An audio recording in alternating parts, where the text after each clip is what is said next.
বলছি কি, যা গরম পড়েছে এইখানে তো থাকাটাই দায় হয়ে যাচ্ছে। উফ, আর যে পেরে উঠছি না। মনে হয় আপাতত এখান থেকে কদিনের জন্য। মহারাজ, বাইরে রাজ্যের প্রজারা জড়ো হয়েছে, সকলে মিলে বিক্ষোভ করছে। একবার একবার শিগগির আসুন মহারাজ, নইলে সাংঘাতিক কিছু একটা ঘটে যাবে। কি হলো? আবারও কোনো সমস্যা হলো নাকি? আমাদের রাজ্যের প্রজারা তো যথেষ্ট বোঝদার, তারা তো এমনি এমনি ঝামেলা ঝঞ্ঝাট সৃষ্টি করার মানুষ নয়। গোপাল, চলো গিয়ে দেখি।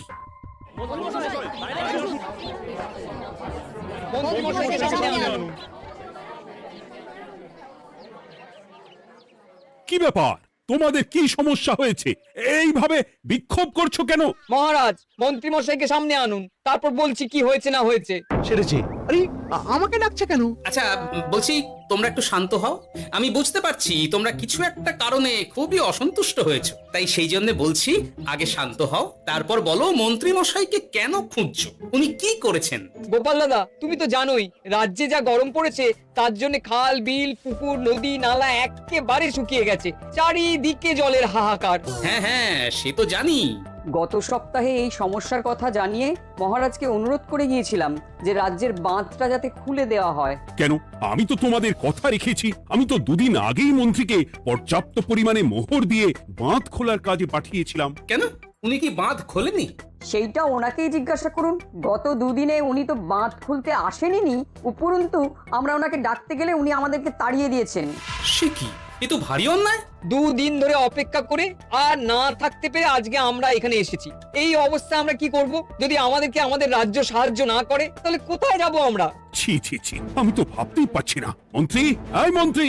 মহারাজ, মন্ত্রী মশাইয়ের ব্যাপারটা পরে দেখে নিচ্ছি, আগে এদেরকে শান্ত করেই চলুন। মনে রাখবেন, প্রজারা একবার বিপক্ষে চলে গেলে কিন্তু খুব মুশকিল হয়ে যাবে। শোনো সকলে, তোমরা আজকের দিনটা একটু কষ্ট করো। আমি কথা দিচ্ছি, কাল সকাল হলেই বাঁধ খোলার ব্যবস্থা করব, ঠিক আছে? ঠিক কথা বলেছো তো গোপাল দাদা। দাদা বলে যখন ডাকো, তখন দেখো এই দাদা তার ভাইদের কিছুতেই নিরাশ করবে না। শুধু আজকের দিনটা একটু চেয়ে নিচ্ছি, ব্যাস। ঠিক আছে, আজকে আমরা চলে যাচ্ছি, কিন্তু কালকে কিছু না হলেই। কোনো কিন্তুরই জায়গায় নেই পুঁটির বাবা। আর তোমরা রাগ করো না। চিন্তা করো না, সকাল হলেই সাঙ্গ পাঙ্গ নিয়ে আমি বাঁধ খোলার কাজে নেমে যাব।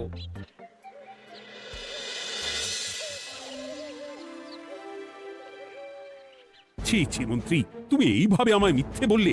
ভাবতেই পারছি না কি দরকার ছিল আমায় মিথ্যে আশ্বাস দিয়ে প্রজাদের সামনে নাক কান কাটার। মুখে কুলুপ কেন? উত্তর দাও। না মানে আমার শরীরটা ঠিক ভালো ছিল না, তাই বাড়ি থেকে বেরোতে পারিনি। বলছি কি, শরীর খারাপ থাকলে রাজসভায় খবর দিতে পারতেন, আমরা কেউ দায়িত্বটা পালন করতাম, কি আছে? সমস্ত মোহরগুলো ত্যাগপুস্ত করে ঘাপটি মারলেন ঘরে। ছি ছি, জানাই আপনাকে ধিক্কার। সকলে মিলে করো প্রতিবাদের চিৎকার। মন্ত্রী মশাই, ছি ছি ছি ছি ছি ছি।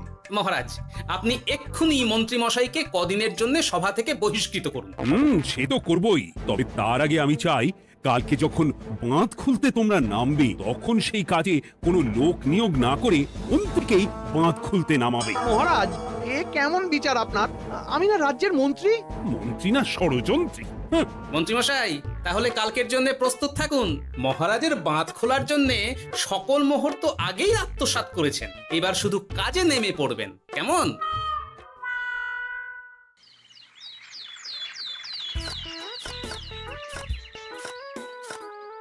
ওহ গোপাল, এইবারে ছেড়ে দাও, আর পাচ্ছি না। এত সহজে হাল ছাড়লে হবে বলুন? এই কে আছো? ওই শাবল কোদালগুলো দাও, আমি এদিকটায় খুঁচিয়ে দিই। সভাকবি, বিজ্ঞানী, এসো এসো এসো, হাত লাগাও। সবে মিলে করি কাজ, বাঁধ খোলা হবে আজ। বাঁধ খোলা হবে আজ, মন দিয়ে করো কাজ। একদম, হাত লাগাও, জোর লাগাও। গোপাল দাদা, সভাকবি, বিজ্ঞানী দাদা আর আর বাকি দাদা ভাইরা আসুন আসুন, সকলে একটু শরবত খান। আমাকেও একটু শরবত দাও। মোহরগুলো খেয়েও তৃষ্ণা মেটেনি বুঝি? বাঁধ এক্ষুনি খুলবে, প্রজাদের সব জ্বালা জুড়বে। বাঁধ খুলে গেছে। আমাকে বাঁচাও, আমাকে বাঁচাও। কোনো সময় ভুল করলে নিজেই সেই ভুল শুধরে আবার ফিরতে হয়। আপনিও তাই করুন মন্ত্রী মশাই, নিজেই উঠে আসুন। চলো সকলে। গোপাল, তুমি তোমার সাথীদের নিয়ে যা করলে সত্যি ভাবাই যায় না। মহারাজ, নিজেদের রাজ্যের সমস্যায় নিজেরাই কোমর বেঁধে নেমে সমস্যার সমাধান করেছি, পরিস্থিতি মোকাবিলা করেছি। এর জন্যে আপনি এমন করে বলবেন না। ওহ, তোমরা না থাকলে যে কি হতো। মহারাজ, আমরা আছি তো, এত ভাববেন না আপনি। আপনি বরং আমাদের সকলের জন্য কিছু খাবারের ব্যবস্থা করুন, খুব খিদে পেয়ে গেছে। হ্যাঁ, নিশ্চয়ই নিশ্চয়ই। তোমরা সকলে ভিতরে এসো, হাত পা ধুয়ে নাও, ততক্ষণে আমি রানীকে আহারের ব্যবস্থা করতে বলছি।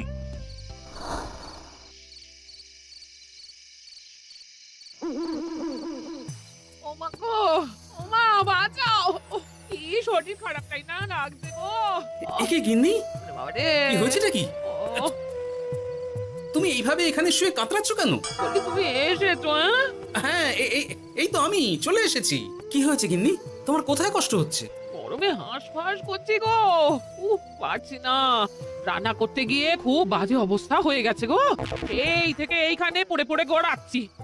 ঠিক আছে, আজ আর রান্না করতে হবে না গিন্নি, আমি রাজবাড়ি থেকে খেয়ে এসেছি। বাহ, নিজে খেয়ে এসেছো বলে আর রান্না করতে হবে না বলে দিলে, হ্যাঁ? এদিকে রাত্রে আমি খাবো কি সে খেয়াল আছে? হ্যাঁ হ্যাঁ, খেয়াল আছে, খেয়াল আছে। যাও, আমার জন্য রান্না চাপাও আর একটু জল দাও। দেখো, এত গরম পড়ে কৃষ্ণনগরের অবস্থা শোচনীয় হয়ে গেছে। বয়স্ক লোকেরা কোনো কাজই করতে পারছে না। সত্যি তো, এই গরমে রান্না করাটা খুবই কঠিন গিন্নি। কি বললে? আমি বয়স্ক লোক?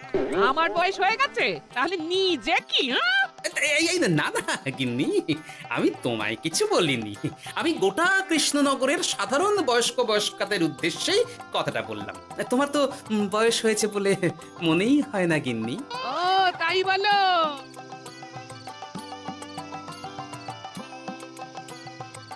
নাও গিন্নি, জল নাও। আজ না হয় আমি রান্না করব।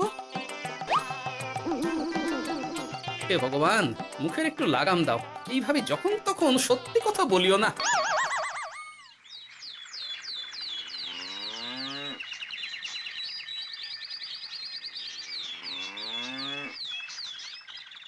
গোপাল দাদা, ও গোপাল দাদা, একবারটি বাইরে এসো, মহারাজ জরুরি তলব করেছেন। আবার কি হলো? গোপাল দাদা, গিন্নি, একবার ও বাইরে গোপাল গিয়ে দাদা। দেখে আসি, বুঝলে? পেয়াদা এসে অনেকক্ষণ থেকে ডাকছে।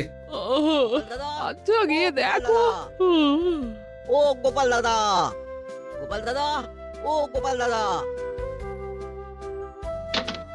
আরে তুমি এক্ষুনি একবার প্রাসাদে চলো, রানীমার খুব শরীর খারাপ করেছে, মহারাজ তোমাকে খবর দিতে বললেন। ঠিক আছে, তুমি যাও, আমি আসছি।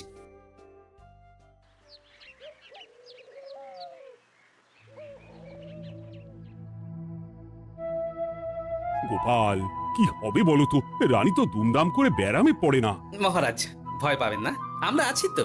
বৈদ্যকে পরীক্ষা করতে দিন, দেখি সে কি বলে। মহারাজ, অতিরিক্ত গরমের জন্য শরীরটা খারাপ হয়েছে। আসলে উনি এই তীব্র দাবদাহ নিতে পারেননি। তবে চিন্তা করবেন না মহারাজ, আমি বাড়ি গিয়ে এক ধরনের বিশেষ পথ্য পাঠিয়ে দিচ্ছি। রানীমা খেলেই সুস্থ হয়ে উঠবেন। মহারাজ, নিজের কানেই তো শুনলেন, রানীমার তেমন গুরুতর কিছু হয়নি, চিন্তা করবেন না। বৈদ্যর ওষুধে উনি সেরে উঠবেন। যাওয়ার আগে একটা কথা বলে যাই, গরমের এই দাবদাহ কিন্তু আরো ভয়ঙ্কর হবে। তাই সকলে খুব সাবধানে থাকবেন। শরীর যাতে ঠান্ডা থাকে এমন হালকা পাতলা খাবার খাবেন। আসি, রাজসভায় দেখা হবে। মহারাজ, বৈদ্যমশাই কিন্তু এটা ঠিক বলেছেন, গরম আরো বাড়বে, তাই দুজনেই খুব সাবধানে থাকবেন, কেমন? গতকাল তো আমার গিন্নিও গরমের চোটে কুপকাত হয়ে গেছিল, শেষমেশ আমাকেই বাড়ি গিয়ে রান্না করতে হলো আর কি। ও বাবা, তাই নাকি? তাহলে তো খুবই চিন্তার ব্যাপার। আচ্ছা মহারাজ, আমি তাহলে এখন আসি, আবার রাজসভায় দেখা হবে। এই গরমে আর এখানে থাকতে পারছি না, বলছি কদিনের জন্য না একটু অন্য কোথাও গেলে হয় না গো? গিন্নি, এই গরমে ঘরেই থাকো, অন্য কোথাও যাওয়ার মোটে নাম করো না। বাইরে বেরোতে গিয়ে যদি কোনোভাবে গরম হাওয়া শরীরে লেগে যায়, তাহলে বিপত্তির আর শেষ থাকবে না গিন্নি। কিন্তু এখানেও তো যা গরম পড়েছে, পচে গলে মরে যাই আর কি। উফ গিন্নি, দয়া করে এইসব বাজে কথা বলা বন্ধ করো তো। আমার আয়ুর থেকেও তোমার আয়ু দীর্ঘ হোক। বাহ, তুমি এসব কথা কোথা থেকে শিখলে গো? এই তো তোমার থেকে আর কি। গোপাল, গোপাল, রাজ্যের অবস্থা খুবই বেহাল। এই সবই আমাদের পোড়া কপাল। আরে সভাকবি, কি হয়েছে? তোমাকে দেখে তো মনে হচ্ছে তুমি কিছু... বিজ্ঞানী মহারাজ দুজনেই অজ্ঞান, ঘটি ঘটি জল ঢেলেও ফেরাতে পারেনি তাদের জ্ঞান। কি বলছো কি? তা তুমি এই ব্যাপারটা জানলে কি করে? গিয়েছিলাম একটু আগে বিজ্ঞানীর বাড়ি, গিয়ে দেখি লোকজনের ভিড় সারি সারি। সে কি? শুনলাম মহারাজ তাকে কিছু বলতে এসেছিলেন, তারপরে দুজনে বাইরে বেরিয়ে আসতেই অজ্ঞান হয়ে গেলেন। মহারাজ বিজ্ঞানীর বাড়ি গিয়েছিলেন, তাও আবার রানীমাকে ছেড়ে? রাজবৈদ্য কত করে বললেন এই সময় যখন তখন ঘরের বাইরে বেরোবেন না। কে শোনে কার কথা? আমার মনে হয় মহারাজ তেমন কোনো গুরুত্বপূর্ণ কিছু কথা বলতেই বিজ্ঞানীর বাড়ি গিয়েছিলেন।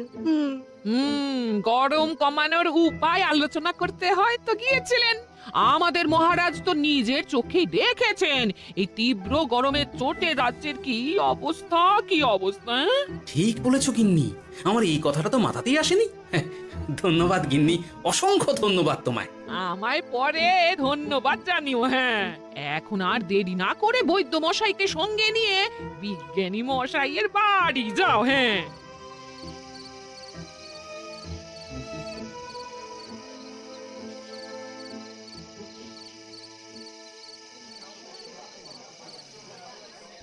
কি বুঝছেন বৈদ্যমশাই?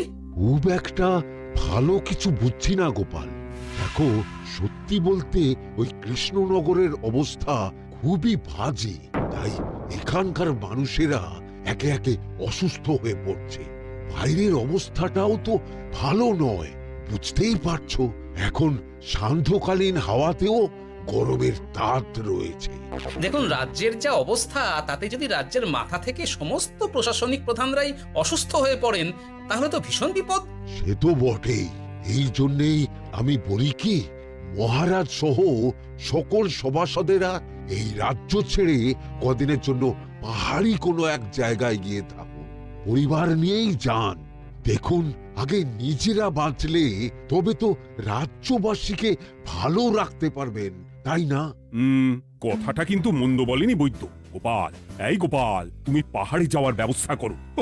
এইখানে আর কিছুদিন থাকলে মরেই যাব। হ্যাঁ গোপাল, আমারও তাই মত। এক্ষুনি যা শরীরে ক্লান্তি এসেছে, আর কদিন এইখানে থাকলে মরেই যাব।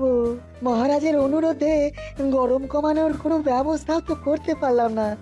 বাইরে বেরোনো মাত্রই দুজনে মূর্ছা গেলাম।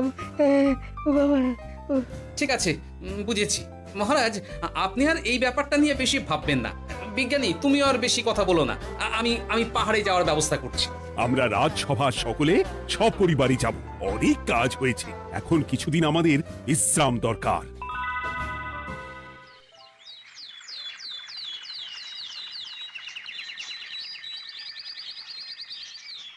কি গোপাল, মন্ত্রীকেও তুমি আমাদের সঙ্গে নিয়ে যাচ্ছ? তুমি কি সব ভুলে গেছো? মহারাজ, আপনি খামোখা উত্তেজিত হবেন না। আপনার শরীরটা কিন্তু ভালো নেই। আর মহারাজ, আপনার রাজ্যে বাস করে আপনার থেকেই শিখেছি, বিপদের দিনে পরম শত্রুকেও দূরে ঠেলতে নেই। গোপাল এটা ঠিক কথাই বলেছে। যতই হোক, উনি তো আমাদের মন্ত্রী, তাই এই বিপদের দিনে ওনাকে ফেলে যাই কি করে বলুন তো? সত্যি গোপাল, তোমার তুলনা নেই। ঠং, সবই নাম কেনার চেষ্টা। গোপাল, চলো এইবারে রওনা দিই। বলছি, খাবার দাবার আর জলের কলসিগুলো উঠেছো তো? হ্যাঁ, খাবারের পাত্রগুলো আপনার জিম্মায় থাকবে, আর জলের কলসিগুলো আমি সামলাবো।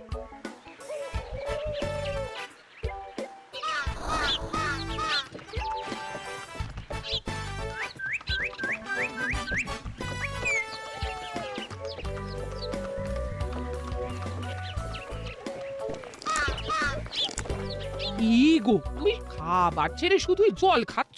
ওদিকে মন্ত্রী মশাই যে সব খাবার একাই সাবার করে দিলেন। ভালোই তো, থাক না।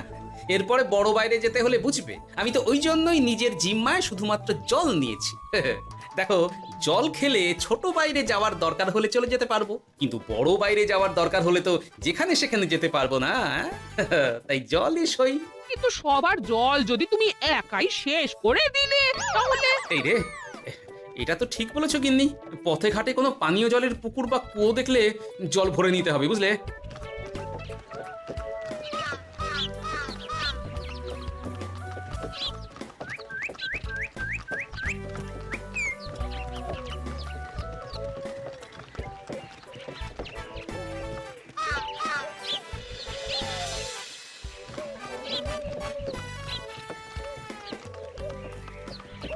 সকলে আসুন। দেখুন দেখুন মহারাজ আমার মূর্ছা গিয়েছেন। আসুন। সে কি, কৃষ্ণনগর পেরিয়ে এসেছি, এখন এই অচেনা অজানা জায়গায় এসে মূর্ছা গেলেন? গিনি চলো তো শিগগির গিয়ে দেখি। কেউ ঘাবড়াবেন না, মহারাজের শরীরটা আসলে খুব দুর্বল ছিল তো, তাই মূর্ছা গিয়েছেন। তবে চিন্তার কিছু নেই, আমি এক ধরনের পথ্য দিচ্ছি, এটা খেলেই উনি আবার সুস্থ হয়ে যাবেন। ঠিক আছে বৈদ্যমশাই, আপনি তাহলে যত তাড়াতাড়ি সম্ভব পথ্যটা তৈরি করুন।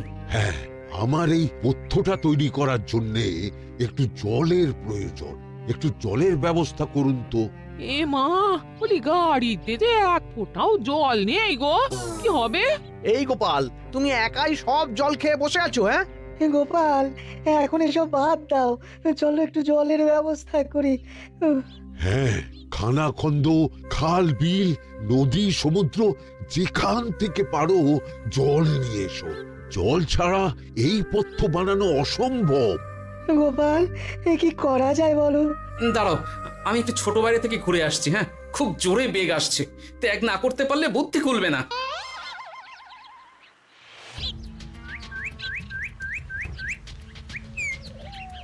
ও ওদিকে একটা পাত কুয়ো দেখতে পাচ্ছি মনে হচ্ছে।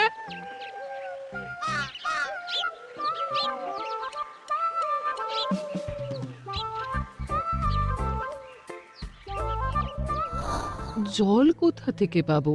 তবে কি জলের অভাবে আজকে মহারাজ সুস্থ হতে পারবেন না? রানীমা, ব্যাকুল হবেন না, আমি আমি আছি তো। আমি থাকতে কিচ্ছু অঘটন ঘটবে না।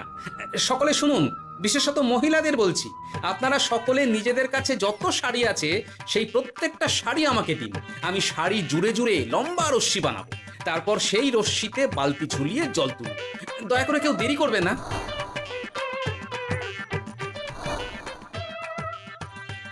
এই নাও আমার 5খানা শাড়ি। হ্যাঁ, এই নাও আমার 10খানা শাড়ি।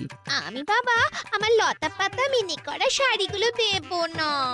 যা পারো করো, আমি বড় বাইরেতে যাচ্ছি। ও মা, বিপদের দিনে শাড়ি দেবে না? গায়ের জোরে নিয়ে আসবো। হ্যাঁ,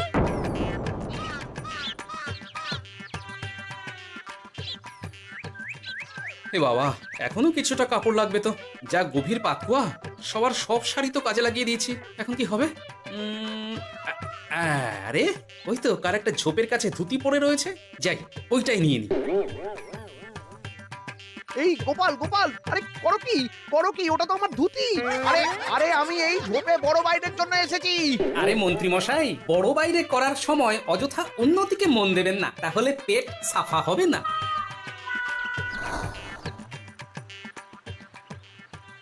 গোপাল, তুমি ছিলে বলে এই যাত্রাতে রক্ষা পেলাম। ভগবান তোমাদের অনেক অনেক মঙ্গল করুক। এই দেখো না, ওরা না আমার লতা পাতা আঁকা শাড়িগুলো নিয়ে নিয়েছে। এই দূর তোমার শাড়ির লতা পাতা, আমি নিজেই জড়িয়েছি বড় বড় ঘাস পাতা। কিছু করছে রে, দূর চাতা, দূর।